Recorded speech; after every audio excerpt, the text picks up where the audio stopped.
இப்போ இந்தியாவில் இருந்து வெளிநாடுகளுக்கு குடியேறக்கூடிய போக்கு கடந்த சில வருஷங்களாகவே வேகமாக அதிகரிச்சுக்கிட்டு வருது. ஆனால் இப்போ நாடாளுமன்றத்தில் மத்திய வெளியுறவுத்துறை அமைச்சகம் வெளியிட்டிருக்கக்கூடிய தரவுகள் படி இந்தியர்கள் இந்திய குடியுரிமையை கைவிடுவது தொடர்பாக அதிர்ச்சி தரக்கூடிய தகவல்களை வெளிச்சத்திற்கு கொண்டு வந்திருக்கு. அதை பற்றி நாம் இப்போ விரிவாக பார்க்க போகிறோம். சரி, முதல்ல மத்திய அரசுடைய புள்ளி விவரங்கள் படி 2011 இருந்து 2024 வரைக்குமான காலகட்டத்தில் ஒட்டுமொத்தமாக 20 லட்சத்துக்கும் அதிகமான இந்தியர்கள் இந்திய குடியுரிமையை திறந்திருக்காங்க, அதாவது கைவிட்டிருக்கிறாங்க. இதில் குறிப்பாக கவனிக்க வேண்டியது என்ன அப்படின்னா, கொரோனாவுக்கு முன்னாடி கொரோனாவுக்கு பின் அப்படின்னு இதை பிரிக்கிறாங்க. 2022 முதல், அதாவது கொரோனாவுக்கு பிந்தைய காலகட்டத்தில் ஒரு ஆண்டுக்கு 2 லட்சத்துக்கும் அதிகமானோர் இந்திய குடியுரிமையை கைவிட்டிருக்கிறாங்க. இதுவே 2020 கொரோனா காலகட்டத்துக்கு முன்னாடி இந்த எண்ணிக்கை ஆண்டுக்கு 1லிருந்து 1.4 லட்சம் மட்டுமே.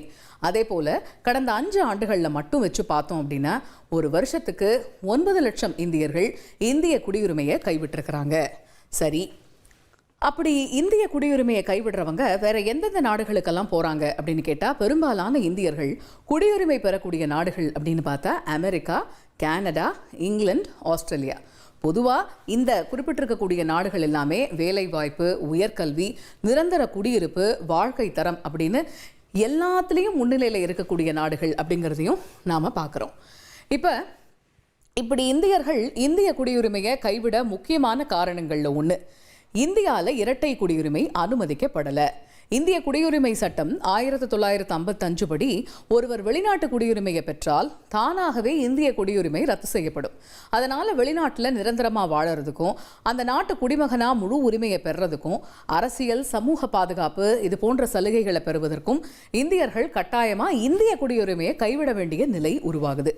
சரி, இப்போ இந்திய குடிமையை கைவிட்டு வெளிநாட்டு குடியுரிமையை பெறுறாங்க இல்லையா, அப்படி என்னதான் அந்த வெளிநாடுகளில் இருக்குது? ஏன் வெளிநாட்டு குடியுரிமை தேவை அப்படின்னு கேட்டால், ஐடி, மருத்துவம், ஆராய்ச்சி துறைகளில் அதிக சம்பளம், உலகளாவிய வேலைவாய்ப்பு, அனுபவம், அடுத்ததாக கல்வி.